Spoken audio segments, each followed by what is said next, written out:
Bible, in the book of Matthew chapter 24. Matthew chapter 24. Hindi natin basahin lahat yan. Mamili na lang tayo ng ilan yan. Okay. Matthew chapter 24. Ang Matthew chapter 24, mga kapatid, it talks about the tribulation, the end times. Sa eschatology natin yan, nandyan yan. Okay? Matthew chapter 24. Magbasa lang tayo ng ilan dyan. Okay.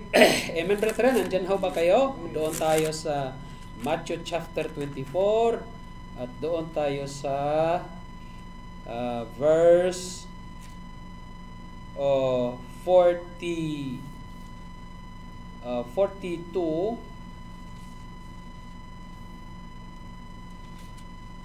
until 40.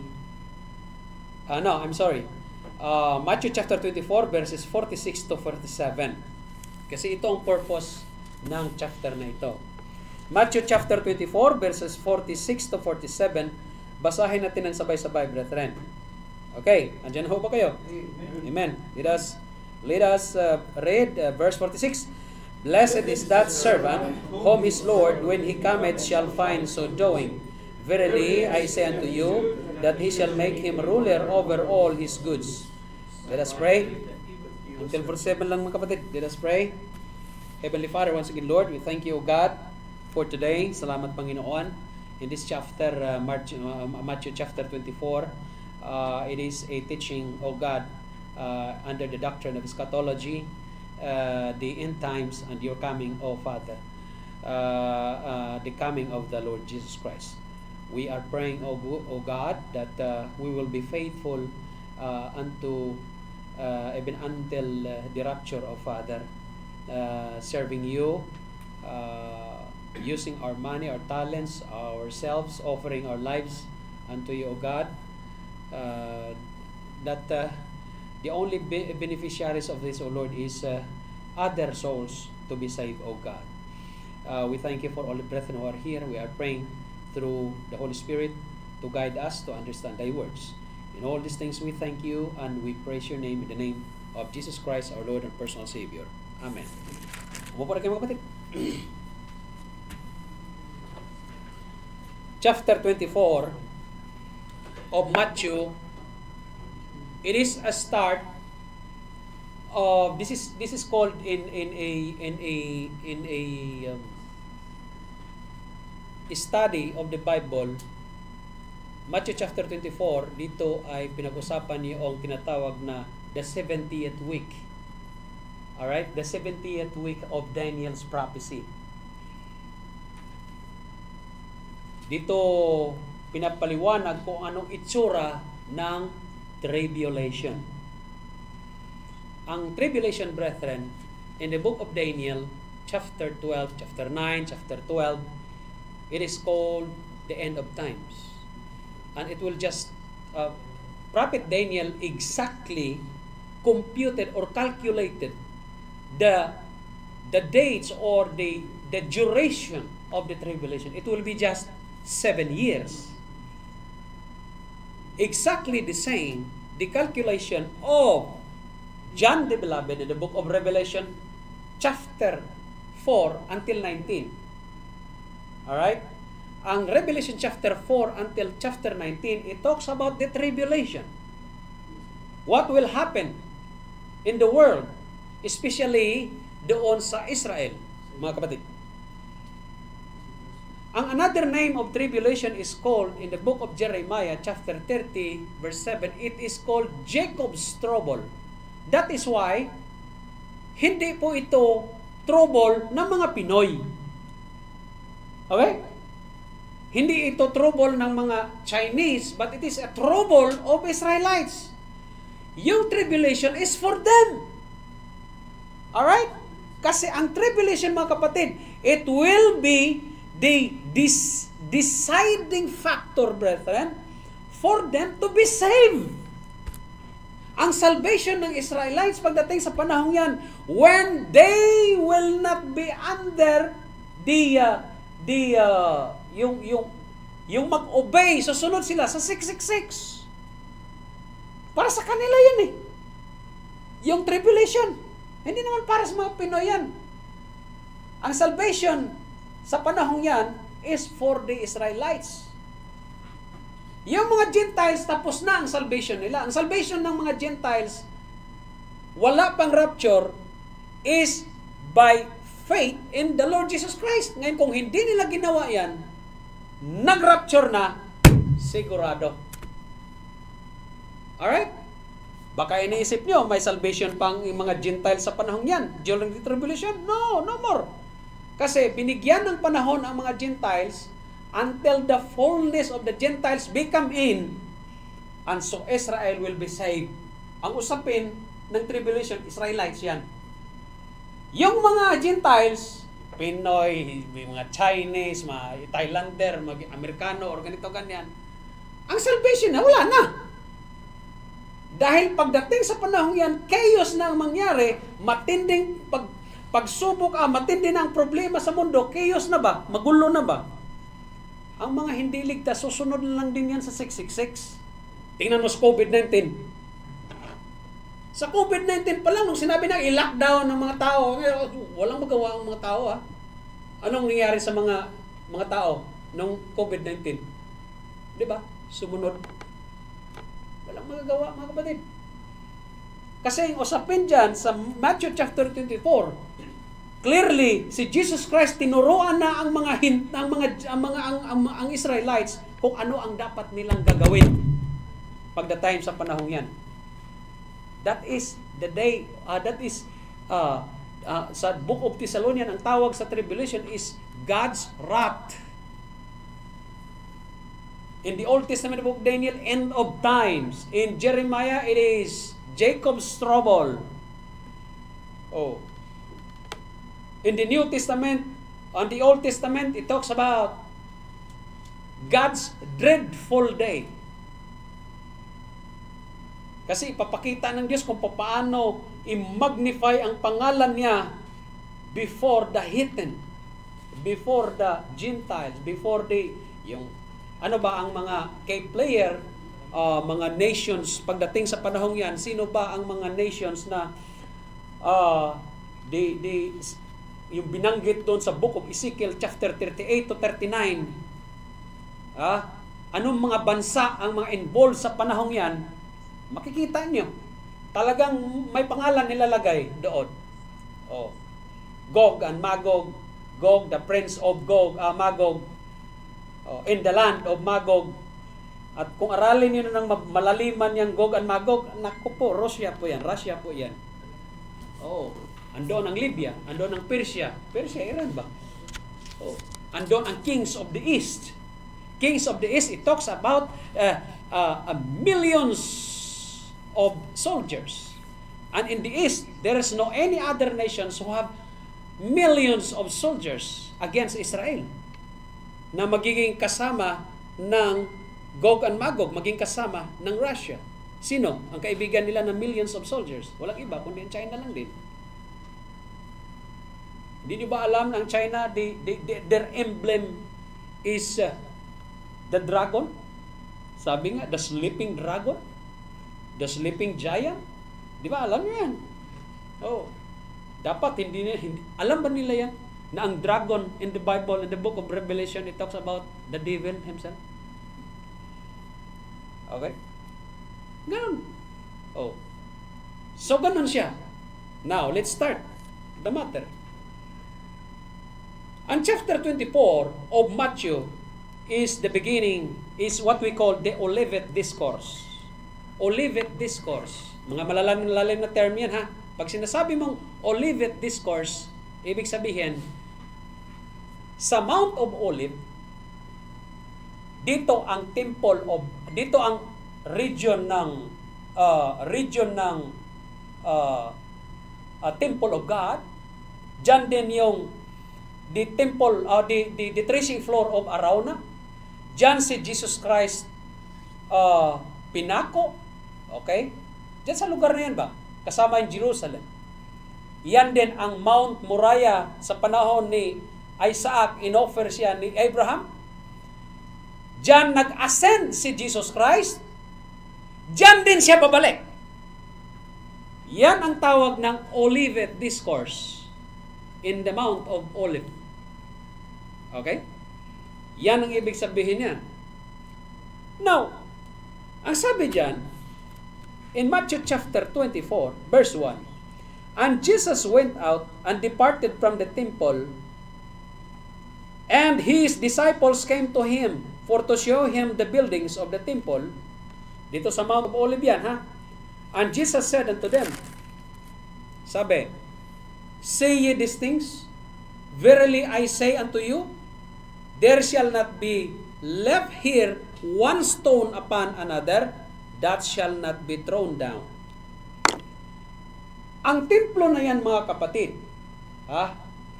the first building of the temple was from the time of King Solomon. Tama ho ba? Kaya nga Temple of Solomon ang tawag niyan eh. And it was destroyed during the reign of King Jehoiakim. And then sinundan siya ni King Zedekiah by King Nebuchadnezzar. Naalala ninyo? It was destroyed.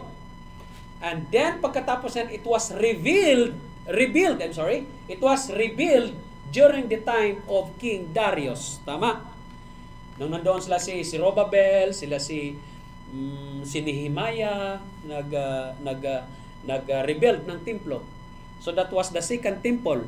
That second temple until kay Jesus Christ, na pinaganda ni King Herod. Ang lalaki ng mga bloke niyan. Pagkatapos niyan, it was destroyed as prophesied by the Lord Jesus Christ. That second temple was destroyed during 70 AD.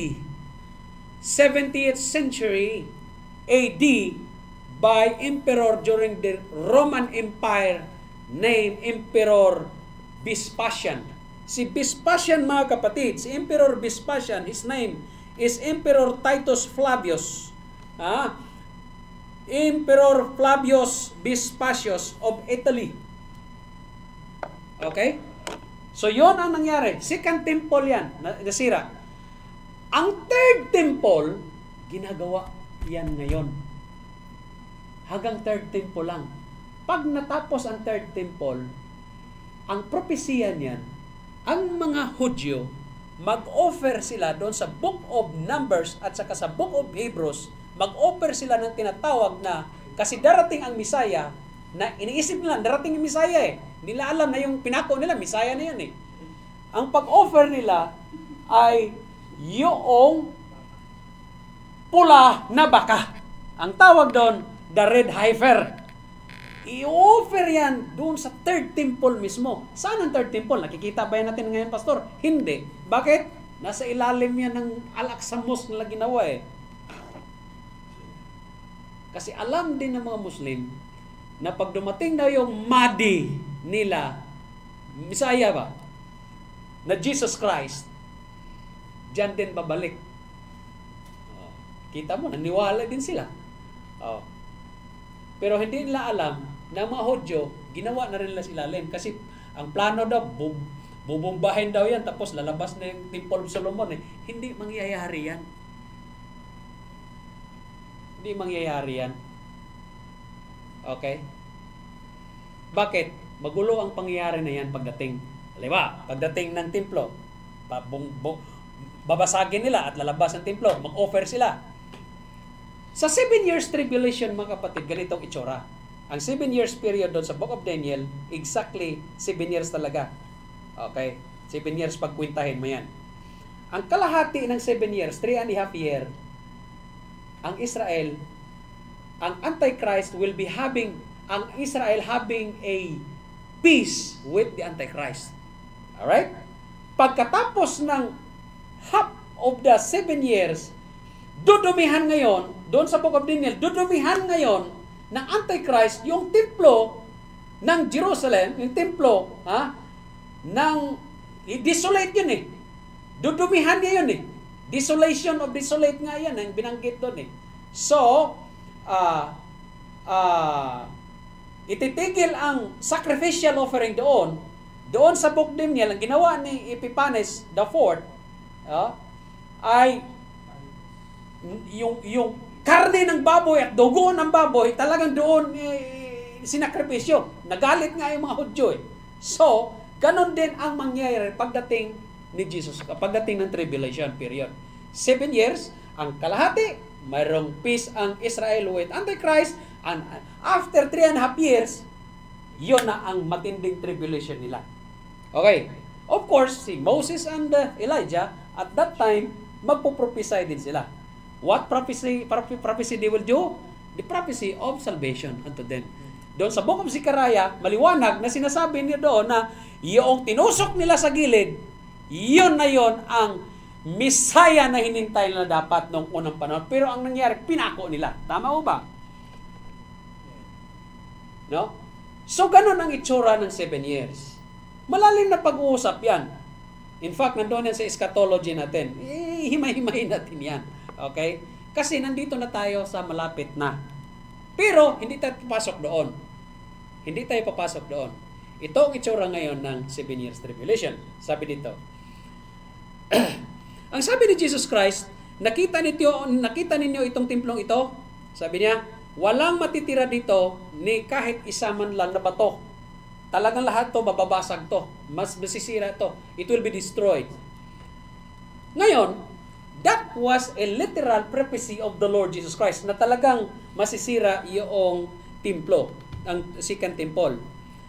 And as he sat upon the Mount of Olives, the disciples came unto him privately, saying, Tell us, sabihin mo sa amin, when shall these things be? What shall be the sign of thy coming and of the end of the world? So, nagtanong ang mga Hudyo, yung mga anak niya, yung mga mananampalataya, yung disciples niya, sa apostles, nagtanong kung ano ba talaga ang senyales. Anong palatandaan? Anong palatandaan noong pagbalik mo at yung katapusan ng mundo? And verse 4, And Jesus answered and said unto them, Take heed that no man deceive you, for many shall come in my name, saying, I am Christ, and shall deceive many. And ye shall hear of the wars and rumors of wars. See that ye be not troubled, for all these things must come to pass, but the end is not yet. Ang ibig sabihin ng mga kapatid, it is a prelude before His coming, na mayroon mo ng pangyayari na ganito. Ang unang sinabi niya is what? Nation shall rise against nation, and kingdom against kingdom. So, sa panahon natin mga kapatid, alam nyo na mayroon talagang gyera. Ang gyera, nation against nation, kingdom against kingdom. So, may mga war kung tawagin, gyera kung tawagin, literal na gyera ha. Bago dumating yan. So, ibig sabihin, may nangyari na ba yan? Nangyari na, of course. Alright? Nangyari na, of course. And sunod, sinabi niya, there shall be famines. Ang famines, mga kapatid, alam niyo na. Tagutom ba? In diverse places, maraming tagutom nangyayari. Alam naman natin yan. Ang sunod, pestilence. Mga peste. Mga matitinding mga peste. Ano mga peste ngayon? Marami. Malaria, dengue. May nalaman pang COVID. Surot. Bihira mga surot yan, Brad. Spray yan. Ilipat na natin ito para doon siya. May dinala na sa brother.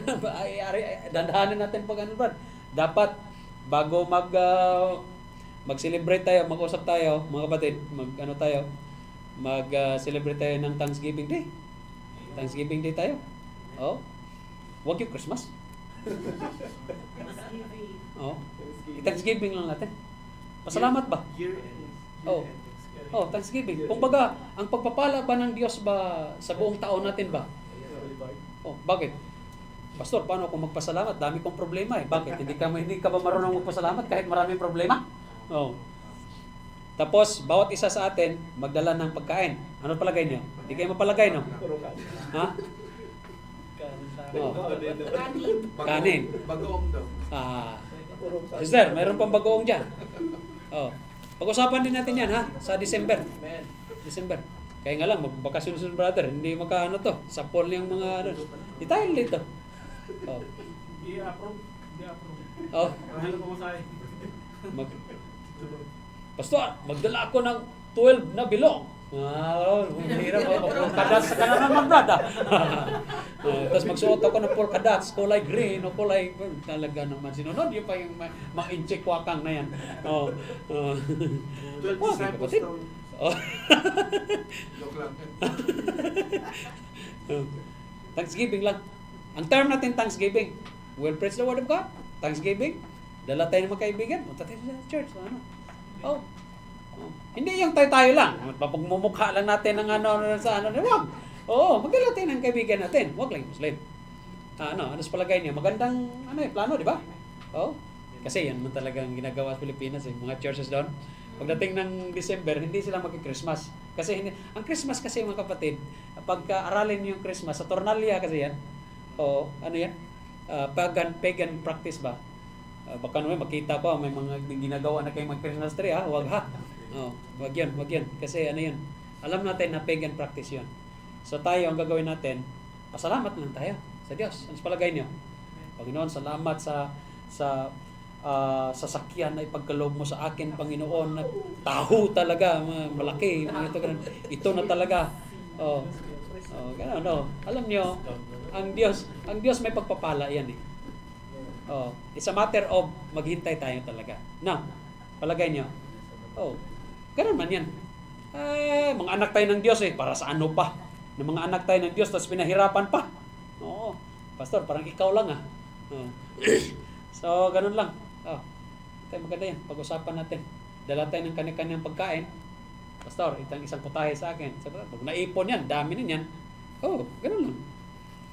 Ano, mga kapatid, sa palagay niyo? Dalawang putahe na kaya.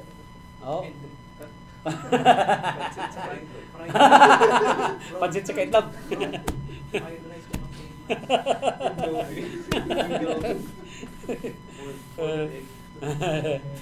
Depende sa pagpapala niyo mga kapatid. Depende sa puso ninyo. Kung puso ninyo, ito ang dalhin niyo itlog, dalhin mo. Ano ngayon? Bilog din yan 12 piraso pa. Talaga naman, Pastor. Paganism ka talaga. No. Okay, let's continue. So, ganun ang mga pangyari mga kapatid. May famines, may pestilences, at ano pa? Earthquakes. Lindol. Talaga itong mga simbolo, mga kapatid. Bakit? Kasi ang paggunaw ng Diyos sa mundo, mga kapatid, ganun-ganun lang din ganun-ganun lang din. Matindi. Yung mga bundok nga, mapatag yan Yung ibang ang bundok, mawala Alam niyo yan? Kaya siguraduhin natin ang kaligtasan natin. Earthquakes in diverse places, all these are the beginning of sorrows. Lahat ng mga yan, umpisa lang yan ng umpisa lang yan ng pagnanangis, kahirapan. Alright? Then shall they deliver you up to be afflicted. Kita, ang kausap ni Jesucristo dito, mga kapatid, mga Israelites He is talking kung ano ang magiging tribulation sa mga taong ito. Sa mga Israelites. Alright? Hindi yun sa mga para Pinoy, para gano'n. Of course, pagdating ng tribulation, damay naman lahat yan Pero, pinag-usapan kasi dyan ang tribulation, salvation for Israel. Baka iniisip nyo, tribulation lang. Hindi Tribulation, the salvation of Israelites. Paano sila magkaroon ng kaligtasan sa panahon yan? Ganito yan ang itsura. Yung mga hindi mga Hudyo, tribulation lang meron kanila. Tama ho ba? Pagdating salvation, sabihin lang ng 666 ng demonyo, ng Antichrist ba? Ito na. Pipila ka na sa bilihan ngayon. Bibili kami ng bigas. Saan ang numero? Kasi sa Book of Revelation, kanan o sa noo? Saan ang numero mo? Akala ninyo hindi ba utak si Satanas? Baka iniisip ninyo, lagyan niya ng 666 diyan sa noo mo. Hindi ka talaga magpatatak. 666 yan Yun ang sinabi lang. Narinig ako sabi 666. Hindi. Idaan yan sa barkon. Yari ka ngayon. Bakit? Kasi sinabi sa Book of Revelation, where no man can buy or sell. Hindi ka makabili, hindi ka rin makabinta sa panahong yan. So, kailangan mong patatak. Kung numero na 66 literal yan, yari ka. Hindi ka talaga mapatatak. Ganon, hindi idadaan sa barcode yan. O, saan tatak mo? Ito. Pag scan yan, ting, out, bili. Oh. Sabihin mo ngayon, Pastor, pwede ba drawingan ko yung ganun ko? Para makita lang may barcode ba? Pag scan ngayon, hindi naman tutunog yan eh. Kala niyo. So ngayon, wala ka. O sige, patatak ka. Uy, hindi ako patatak. Ito ngayon ang source mo. So, ang source ni, ano ba? Ni 666 ba? Ano? Patatak ka o hindi? Patatak na lang. Para wala nang away. Okay? Ngayon, kung ayaw mo magpatatak, takbo ka na lang. At talagang hindi ka matatakan yan. Tumakbo ka na eh. Ganon ang itsura. Pero sa Israelites po yan mangyari. Ang mga hintel, alam na. COVID pa nga lang. Ang walang ID, walang ayuda. Pa-ID agad. Vaccine. Paano ka mabigyan ng ID? Para ka magkaroon ng record, yung QR code mo, pa-injection ka muna. Ganon yun. Di ba? Nakita ninyo kung paano ang laruan pagdating ng panahon? Pero hindi na tayo papasok doon. Bakit? Magra-rapture muna. Si David Jeremiah sa preaching niya ganito. Very simple explanation pagdating ng tribulations. Using Book of Revelation. In Revelation chapter 1, 2, and 3, mapapansin ninyo the word church nandoon. Paano ini-encourage ng Diyos ang mga churches, mga mananampalataya ba? Di ba ilan ang churches doon? 7. Church of Ephesus, Church of Smyrna, Church of Pergamos, Church of Thyatira, Church of Sardes, Church of Philadelphia, and Church of Laodicea. 7. Nandun yan. Revelation 1, 2, and 3. Pagdating ng 4, hanggang 5, 6, 7, 8, 9, 10, 11, 12, 13, 14, 15, 16, 17, 18, and 19. Wala kang makikitang church. Wala. Bumalik na ang church na word pagdating ng 22. Bakit, Pastor? Tribulation yan eh. Yung chapters na yan, tribulation ang pinag-uusapan dyan. Saan pala ang church, Pastor? Nandoon sa langit. Kita niyo? Nandoon sa langit na rapture eh. Bago ang tribulation eh. Kasi pagdating ng 20, 21, 22, babalik ang Diyos kasama tayo sa Book of Jude. Nakita ninyo ang eschatology. Maliwanag sa inyo. Sige lang, aralin natin ng malalim yan. Haba din kasi topic yan. Hindi basta-basta din. Ganon ang eschatology. Ganon ang chapter 24. Okay, kunti na lang. Kaya, ang sabi dyan, may gera, may diverse earthquakes, beginning of sorrows yan. In verse 9, then shall they deliver you up to be afflicted, and shall kill you, and shall be hated of all nations for my name's sake. And then shall many be offended, and shall betray one another, and shall hate one another, and many false prophets shall rise, and shall deceive many. And because iniquity shall abound, yung kasamaan talagang maglalala ang mga kasamaan, the love of many shall wax cold, ang pagmamahal mo talagang mawawala yan. But he that shall endure unto the end, the same shall be saved. And this gospel of the kingdom shall be preached in all the world for a witness unto all nations, and then shall the end come. Kapatid, kailangang ma-preach ang salvation to all mankind, even in Saudi Arabia, even unto the Arab nations. They shall hear about salvation. They shall hear about gospel of the Lord Jesus Christ. that they must believe in the Lord Jesus Christ. Dito sa Saudi Arabia, naririnig na nila, nakikita nga nila yan eh. Maraming ang mga Saudi na convert into Christianity. Hindi lang nila alam. Oh. Dito sa GCC, talagang sa Dubai, may church na nga eh. Sa Kuwait, ganun din eh. Sa Bahrain. Oh, ito lang naman dito eh. Dito, marami ng churches eh. Hindi lang lantaran. Ibig sabihin, maririnig at malalaman nila ang salvation, and then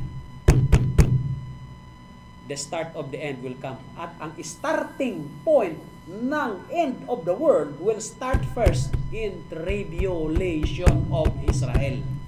Tandaan yan. At bago mag-umpisa ang tribulation of Israel, rapture mo na. Rapture mo na. Maliwanag ang sabi diyan sa book of 1 Thessalonians eh. For God is not appointed us to wrath. Wrath meaning the end of the world, the tribulation, Jacob's trouble, God's dreadful day, or the days of God. Or the days of the Lord, or the day of the Lord. Yon ang mga other name of tribulation. Kailangan malaman natin yan para hindi tayo maligaw. Kasi may nagtuturo na wala na wrong tribulation mangyayari. Ay, mali po yun. Nagkalat sa YouTube. Nagkalat sa YouTube. Ang tribulation daw nangyari sa panahon ng mga apostles. Ay, hindi naman aral yung taong yan. Kung ganyan, hindi siya a student of the Bible. Casual reader lang po yon ng Biblia. May iba naman nagtuturo ng tribulation daw nangyari na panahon natin ngayon. Oh, ano ba naman yan?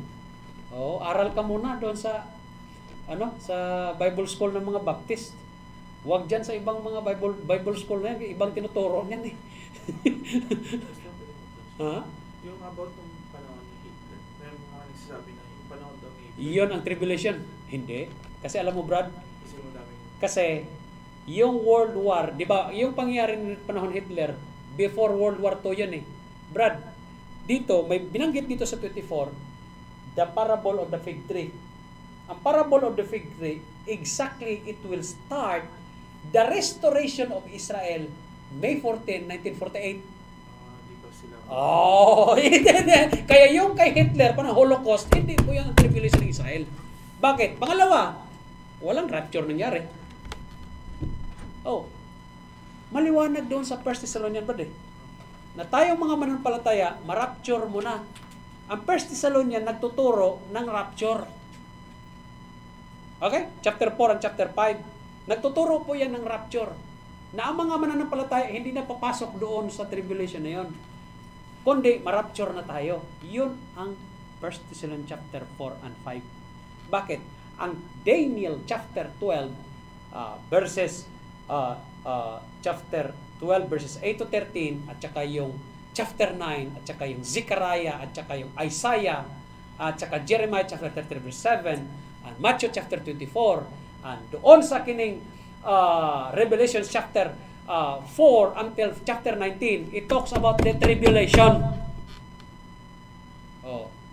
Ang daming mga bersikulo ng pastora. Kailangan hindi kayo maligaw dun eh. Sa mga chapters na yun eh. Dahil pag naligaw ka doon, hindi mo mamaster sa pag-aaral yan, naku po, pagdating rapture, sa eschatology, miss up ka sa pag-aaral mo. Maniniwala ka ngayon kung ano tinuturo yan sa YouTube. Oo. Ituturo natin yan dito mga kapatid. Kasi ang Matthew chapter 24, hatiin natin, hindi natin matapos ngayon, next year ang kalahati nito. Next year. Next week. Oh, hatiin natin kasi mahaba ito eh. Oh. Kasi end times nga ito. Maliwanag ito. Si Jesus Christ nung itinuro niya itong Matthew, yung sinabi na dito sa Matthew chapter 24, hinati niya sa ilang paliwanag yung end of times. Hindi niya diniretso sa isang turuan lang, kundi hinati niya sa iba't ibang illustration. Pagbasahin mo yung chapter 24 na yan, makikita mo yung the parable of the fig tree. Ang tribulation na sinasabi niya, ang paghihirap ng mga Israelites, ang pinaka-bottom line doon, application sa atin mga kapatid, is what? In order for the Lord Jesus Christ will find us that we are working. Di ba yung binasa natin kanina? Yan man ang bottom line nun. Bakit ituturo itong rapture? Ano bang pakinabang nito sa atin? Abay mga kapatid, ang pakinabang din sa atin, in order for us to be found by God that we are serving Him. Na ikaw, hindi ka nakikita ng Diyos sa pagbalik niya dito mga kapatid. Nakikita ka na natutulog doon sa pansitan. Yung isa nandoon kung ano-anong ginagawa. Ang iba naman kung ano-anong makasarili lang niyang gawain.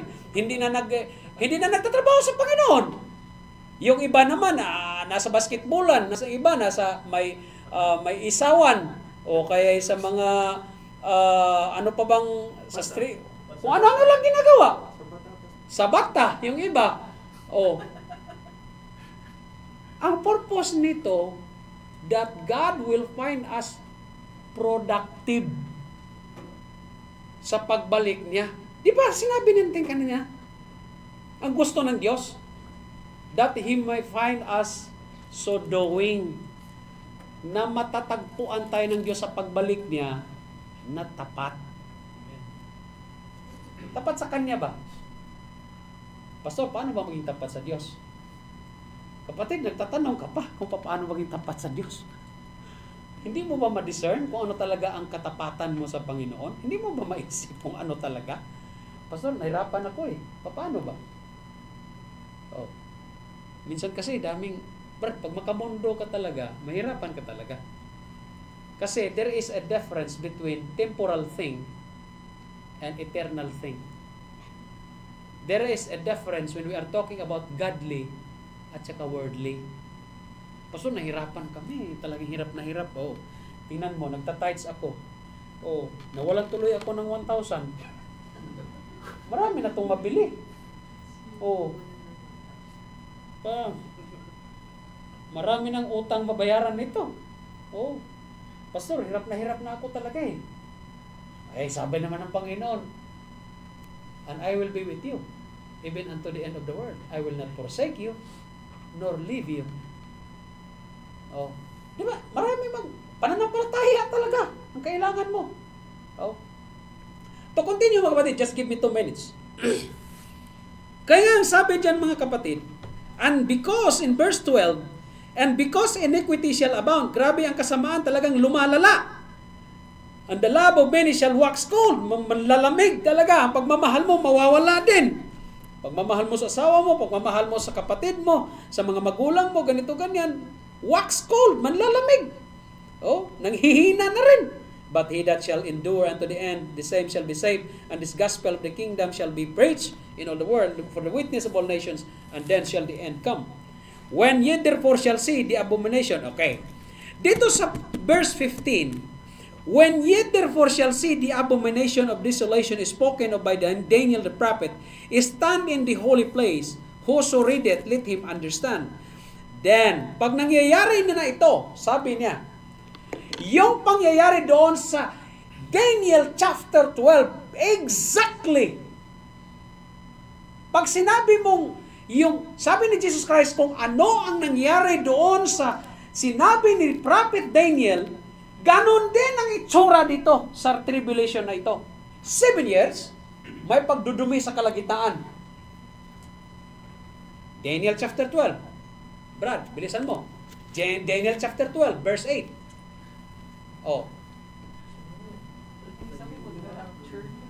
Mag-rapture na. Bilisan mo, Brad. Mag-rapture na. Okay, ganito mga kapatid. And I heard but I understood not, sabi ni Daniel. Kasi si Daniel, sa panahon ni Daniel, kulang siya sa ganun man ang ng Diyos. Sa panahon ni Daniel, prophesying of the tribulation to be happen and to be experienced by Israel.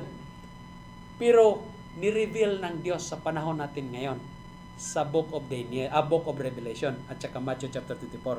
Pasalamat tayo sa Panginoon, no? Kasi panahon Daniel, I understand not. Si Daniel sabi niya, I understand not. Nalilito ako, naguluhan ako. Then said I, oh my Lord, what shall be the end of these things? Okay, in verse 9. Brad, bilis, kaya mag-rapture na. And he said, go thy way, Daniel, for the words are closed up and sealed till the time of the end.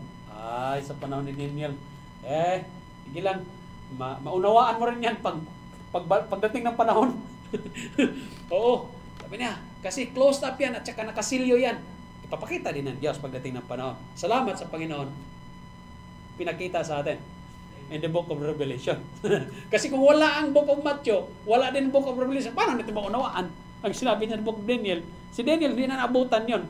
Pero salamat sa atin ngayon. Abay, nakita natin in verse 10.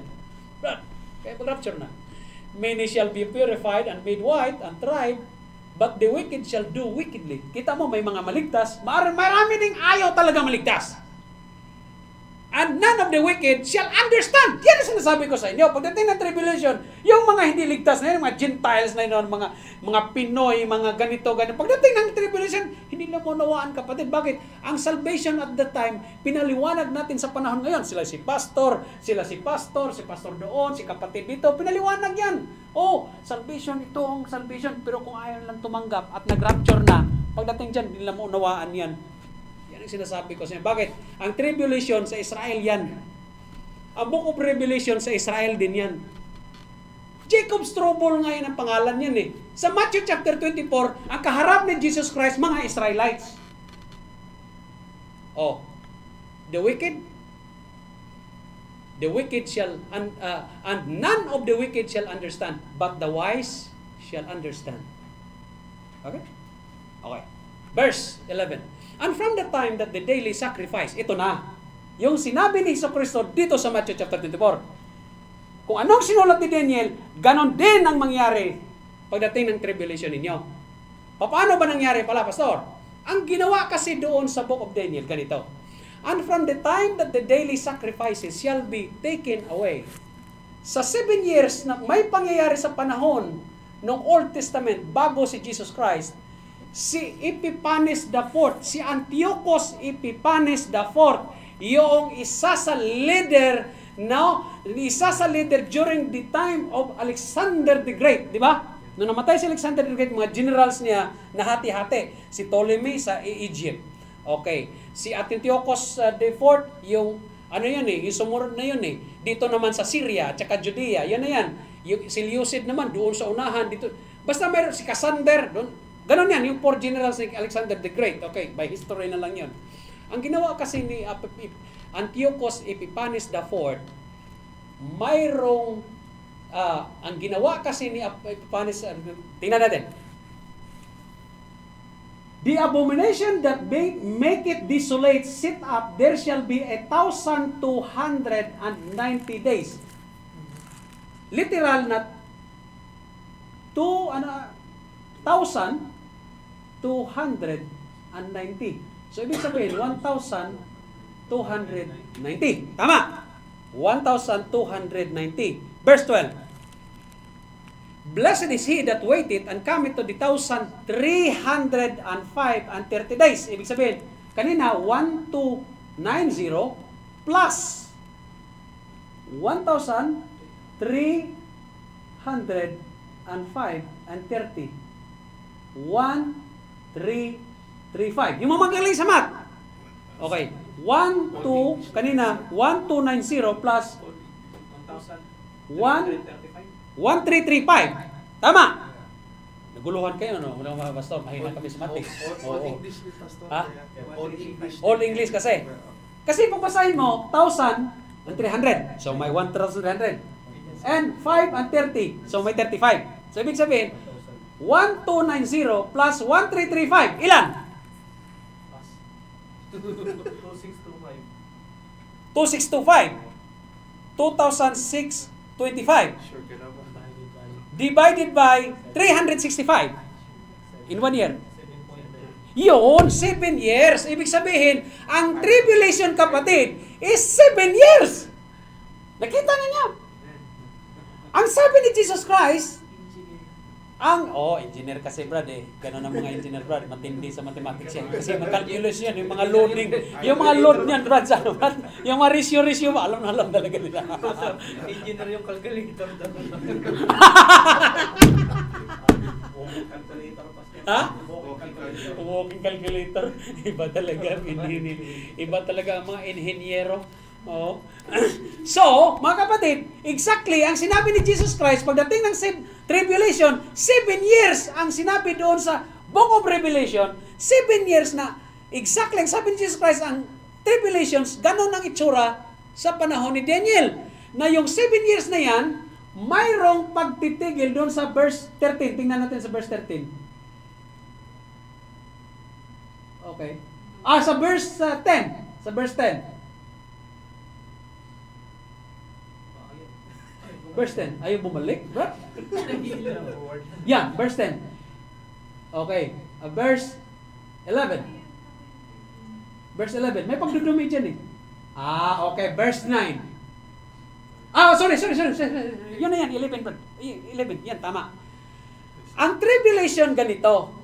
Doon sa Book of Revelation, ang pagdudumi sa 7 years, sa kalagitnaan yan, ng 3.5 year, mayroong pagdudumi dyan. Ibig sabihin, dinumihan ba? Yung tinigil ang sacrifices, daily sacrifices sa mga Hudyo.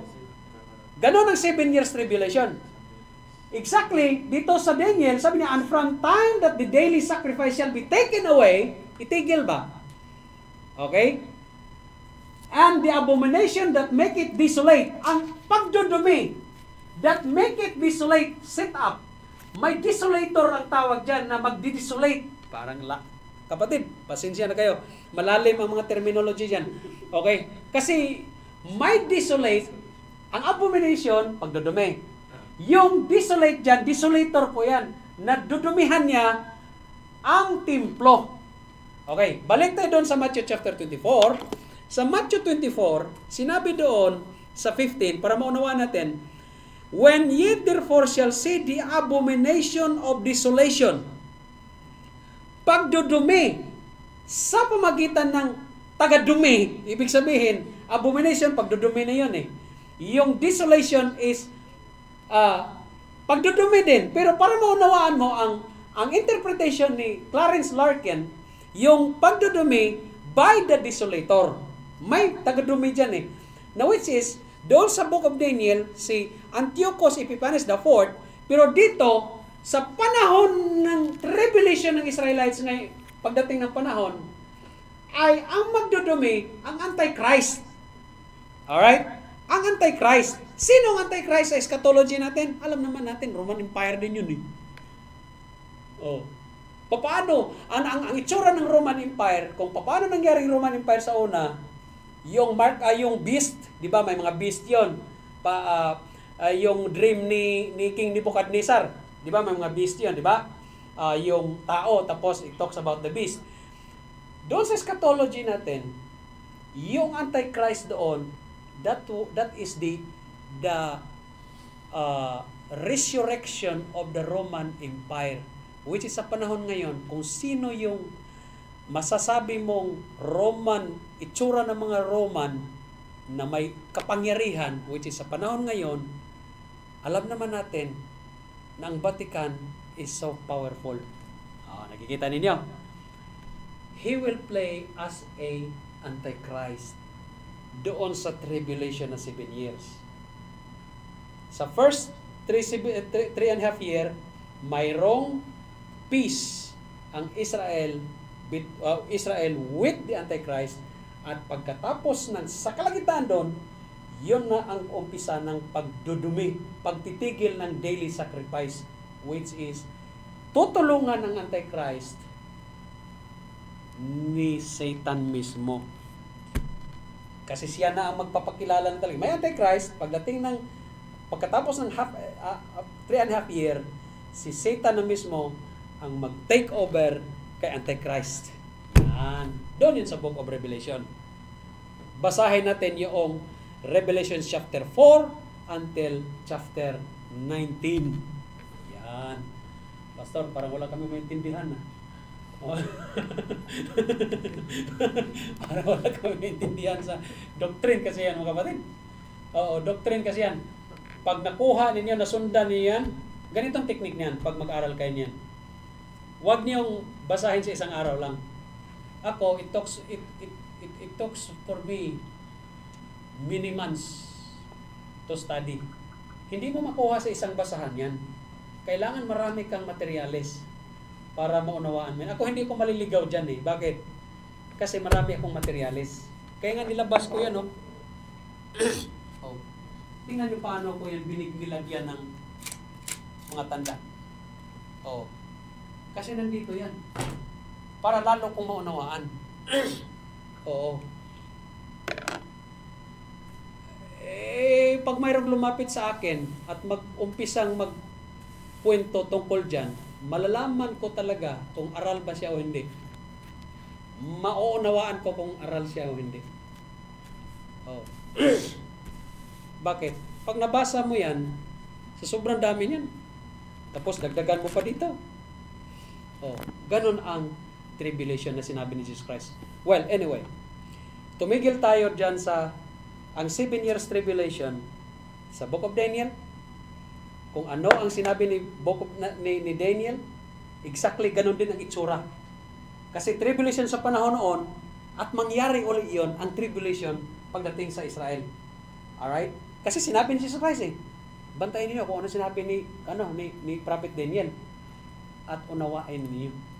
Pag naunawaan niyo yan, maintindihan ng mga Israelites. Nako, ito palang mangyayari. Nangyari na yun noon. May pagdudumi, 7 years. So, mangyayari pala yun ulit. Yun. At ganun ang isura. Oh. Pero, huwag kayong mag-alala. Kung may pananampalataya kay Jesucristo ngayon, 1 Thessalonians chapter 4, verse 9, brad. 1 Thessalonians chapter 4, verse 5. Tingnan natin kung hindi ko nagkamali. Okay. 1 Thessalonians chapter 4, verse 9. Tingnan ko ha. Habulin ko rin sa akin. Verse 9. Nag-rapture na, brad. Okay. Ay, hindi. 1 Thessalonians chapter 5, verse 9. Tingnan mo sa akin. Chapter 5, verse 9. Yan. Ito ang pinakamasarap, brad. Oh, ito ang sabi ni Jesus Christ, ng Panginoon. For God hath not appointed us. Sino yung us? The Church of Thessalonica. Ibig sabihin, mga ligtas. Yung mga ligtas naman tayo ngayon, ha? Di ba? For God hath not appointed Aris, Jen, Eli, si Henry, lahat. Mga church na yan. For God hath not appointed us to wrath. Wrath is tribulation, God's dreadful day, the day of the Lord, Jacob's trouble, tribulation. Yan ang ibig sabihin yan. Or the end of times. Hindi na tayo papasok doon. But what? To obtain salvation. Sa paanong paraan? By our Lord Jesus Christ. Anong ginawa ni Jesus Christ sa inyo? Diba? Namatay siya sa cross at tinanggap natin siya. Tama! In verse 10. Who died for us, that whether we wake or sleep, we should live together with Him. And in verse, in chapter 4, verse 16 to 18. Oh, kapatid, ito na. Ito para sa atin. Chapter 4, verse 16 to 18. Dito tayo magtapos. Yan nyo. Kanina, pinaliwanag muna ni Apostle Paul ang rapture at ang dahilan na hindi tayo papasok doon sa tribulation dahil ma-rapture tayo sa pamamagitan ni Jesus Christ. Doon sa chapter 5 siya. Tama?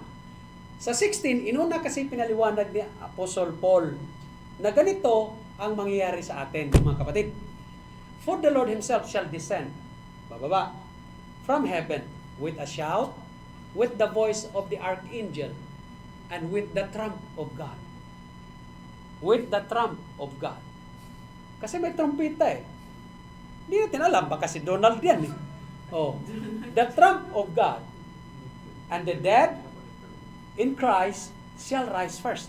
Mauna ang mga nangamatay noong unang panahon. Mag-resurrect ba? Kasi magkaroon sila ng glorified body. Alright? Ano in verse 17? Then we, tayo, ang mga buhay, ganitong itsura natin, are alive and remain, shall be caught up caught up in the Latin word is, ano?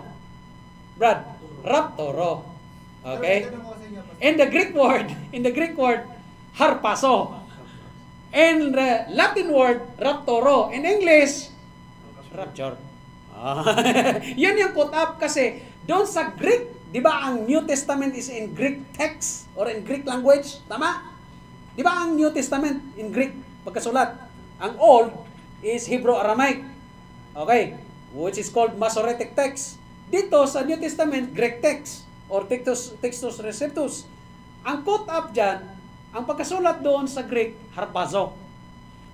Sa Latin word, dahil Santo Papa naman ang Gregoria, sino bang, Santo Papa lang din ang nag-ano yan eh. Nag-ano sa Biblia eh. Ito Latin Vulgate. Basta, yung caught up dyan, sa Latin is raptoro. Doon kinuha yung rapture. Kasi, ang meaning ng rapture is caught up naman eh. Caught up, yung matayong buhay, at twinkling of an eye doon sa Corinthians, at the last trump, okay, ay ganito mangyari sa atin. Will be caught up. Pag-descend ni Jesus Christ, pagbaba niya, tayo ay ma-caught up in heaven, we will meet the Lord in the air. Doon sa ibang panahon ng Apostle Paul. Sabi diyan, together with them in the clouds to meet the Lord in the air, and so shall we ever be with the Lord. Amen. Maliwanag. Sa pagdating sa tribulation, kapatid, hindi tayo papasok doon kasi sinabi doon sa chapter 5, for God hath not appointed us to wrath. Tama mo ba? Ganon ang itsura. Kaya ang tribulation na binanggit doon sa Matthew chapter 24 is only for the Israelites. Jacob's trouble doon sa Jeremiah chapter 30 verse 7. Brad, last na. Jeremiah chapter 30 verse 7. Jeremiah chapter 30 verse 7. Alas, for that day is great, so that none is like it. Wala naman talagang katulad. Ang pangyayaring yan, ang tribulation in the New Testament, walang katulad. Bakit? Mantakin mo naman, hindi ka makabili, hindi ka rin makabinta. It is even the time of what? Jacob's trouble. Sino si Jacob? Israel. But he shall be saved out of it. Kasi ang salvation ng Jacob sa panahong yan, ikaw, sa next week, ikaw, ang isa, di ba, ang isa shall be taken away, isa maiwan. Basta, yung nasa bubong, wag nang bumaba ha. Yung nasa sibat na. Di ba? Ganon man ang tribulation. Ganon ang salvation sa panahon yan. Amen mga kapatid? I hope you understand something. Something. Di ba mauuna yung rapture? Basta of course. Lahat ng mga mananampalataya rapture. is mawawala na. Meaning, yung mangyayari na sa tribulation, mangyayari na yung pwede silang yung kumbaga parang tatatakan pa. Sinasabi ko kanina tatatakan. Sabihin, wala na silang time wala na rin mangyari kahit mag-refuse silang tatakan, ganun, wala nang mangyari. Yung kasi mga wala na yung kaligtasan ng panahon na ito. Ang kaligtasan sa panahon yan, ganito. Ang mga Israelites, ganito ang gawin yan. So, next week, mapaliwanag din gusto yan. Pag mangyari na ito, yung mga nasa bubong, huwag nang bumaba kung ano man kukuhain. Yung nasa labas, huwag na rin bumalik sa bahay. Sibat na. Kaya nga sabi ng Panginoon, mas kawawa nga yung mga nagpasuso sa panahon yan. Kasi grabe talaga ang chaos ng mangyari niyan. Ngayon, kung sumunod ka kung ano ang gusto ng Antichrist, ang Antichrist, ganito lang yung Brad. Pero kabili ka, patatak ka muna. Basta ang purpose ng 666, patatak ka. Oo. Ngayon, kung hindi ka magpatatak, sibat ka na. That is your salvation. Ngayon, kung ayaw mo, magpatatak ka, tapos ka. Pero lahat ng matitira, basta sa bagay, lahat ng matitira na dadaanan sa tribulation, talagang going to hell na sila. Wala nang wala na kasing magtuturo ng kaligtasan. Ang magtuturo ng kaligtasan si Moses at saka si Elijah, sa Israel lang yun eh. Sa ibang lugar, sa ibang dako, wala na. Correct me Pastor, kasi tinuturo din before sa church. That time wala na yung Holy Spirit. During the tribulation period. Wala namang Holy Spirit na gagana na nasasabihin. Ang trabaho, ganito kasi yan. Kasama yun sa church. Ganito kasi wala yan. nang conviction. Ang Holy Spirit kasi, Brad, ang work ng Holy Spirit, no? Ang work ng Holy Spirit is to convince, Yun nga. okay? To convince. I-convince ka para tumanggap. Tama? Para manampalataya ka. Dahil pag hindi, yan man sinabi sa Book of Ephesians chapter 2. Ang trabaho ng Holy Spirit para kumbinsin ka para tumanggap or para manampalataya. Nung manampalataya ka, Holy Spirit is with you. Pagdating ng tribulation, makikita mo sa tribulation na pag-aral in the book of Revelation chapter 4 until 19, Brad, wala kang makikita. Pagdating ng tribulation, wala kang makita ang function ng Holy Spirit para mag-intervene, para ito maligtas. Wala, Brad, tapos na yan. Kay Elijah na lang, tsaka kay Prophet. Sa Israel na eh. Sa Israel nang usapin eh. Kaya nga ang term dyan, epicenter of the tribulation is Israel. Correct, meron din, Pastor. Papatayin din sila, dalawang tao. Of course. Nandun man sa Kasi Revelation. yun yung human death nila. Oo. O, doon nakarating Yun. sila. Nandun sa Book of Revelation, Brad. Doon sila mamamatay. Doon talaga sila mamatay. Di ba? Di ba pagpistahan ang katawan nila? Pero, ang Diyos kasi magbigay ng kapangyarihan sa kanila. Una mo na, pag mag-prophesy sila, walang magagawa yung mga tao. Yung sa panahon yan, doon sa Israel yan. Walang magagawa ang mga tao, kundi hindi nila kayang patayin kasi pag kakantiin nila, wala eh. May lalabas din sa kanilang kapangyarihan, apoy din eh, mamamatay din eh. So, pero pagkatapos ng mayroong period doon eh, na magpo-prophesy sila. Ngayon, pagkatapos noon, papatayin nila, brad. Matatablan na sila. Pero, mag-resurrect ang katawan nila. Kukuhain nila ng Diyos eh. Yon. Ganon yon. Ganon sa book of ganon ang tribulation. Ganon ang itsura niya. Oo. Pero yung mayroon pang mga ligtas na mga Gentiles, I doubt. Para sa akin, wala. Sino ang tuturo? Ang pastor na. Rapture. May mga unbeliever. May mga pupugutan. Pupugutan talaga. Yun ang kaligtasan sa ayaw magpatatak. Kasi pag sumunod ka, ay, ligtas ka. Kung hindi ka maligtas, kung ayaw mong maligtas, kung ayaw mong maligtas, ay, patatak ka. Kasi Pastor Kimber yung pastor, maiwan na yan. Bot lang, Brad. Oo, baka hindi ligtas ba? Not all that call is na said unto me, Lord, Lord, shall enter into the kingdom of heaven. Basta rin sabihin kapag ang mga mananampalataya, kinuha na tayo ng Na-rapture. Panginoon, ibig sabihin gagalaw pa ang mundong to ng gagalaw pa sila ng normal. Pero wala nang kaligtasan dito sa earth. Pero chaos, Brad eh. Chaos. Chaos ang mangyayari ng panahon yan. Kaguluhan. Kaguluhan. Kaya magigipit sila pastor sa 666. Oo. Kaya nga, ang sabi ng Antichrist, hop! Teka lang, relax lang kayo. Okay? Ayusin natin lahat to. Ayusin natin lahat. Okay? Okay. Gutom ka? May pagkain dito. Tatak mo. Okay. Ano pa? Anong problema mo? Mayroong Antichrist na magpakilala, Brad. Ako ang aayos ng lahat dito. Abay, maayos nga naman niya. Okay? Maayos nga naman. Pero, ang nakakaalam, Brad, ang mga Israelites, sibat na. Alam na nila eh. Tinuro na sa kanila eh. Oo. Ganon siya. Oo. Kasi ang Diyos na mismo ang maglagay sa puso nila ng salvation. Okay. Ang tawag doon sa Book of Zechariah, chapter 9 at chapter 13 ba yan, 9 or 12?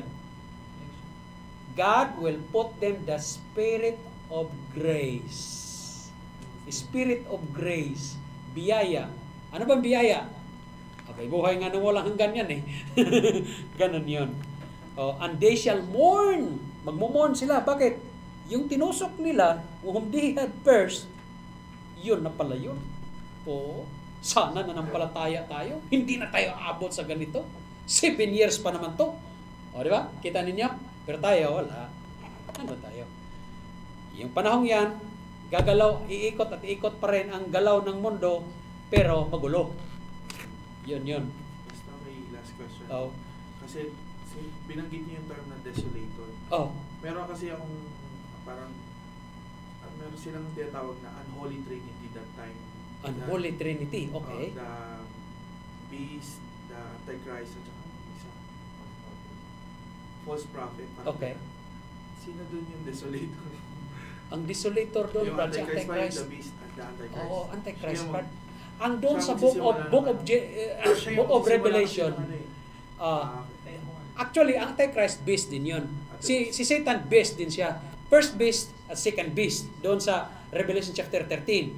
First beast at saka second beast. Ang first beast, mag-rule siya half of the 7 years at ang second beast will take over. Si Satan na yon. Okay? Ang desolator doon, Brad, si Antichrist, yung naunang beast. Kaya, doon sa prophet Daniel, ang desolator doon, ang taga-dumi, sino? Si Antiochus Epiphanes the fourth. Sa New Tribulation, ang desolator doon, Antichrist. Sino Antichrist? Alam natin kung sino siya. Oo. Alam natin kung sino siya. Ako, alam ko na kung sino siya. Vicarious Philidi. Sabi na nga ng Diyos, call no man in the earth Father. Ha? Kasi there is only one Father in heaven. Ang God the Father lang. Pero anong ginawa nila? In replacement, Vicarious Philidi. In replacement of God the Father, siya. Kaya tinatawag natin sila Father. Okay? Naunawahan ninyo? At least may naunawahan tayo konti, no? Okay. Amen. Salamat sa Panginoon. Sumubra tayo. Okay. Pag may mga tanong tayo, pag nagkainan lang tayo. Let us stand, let us pray.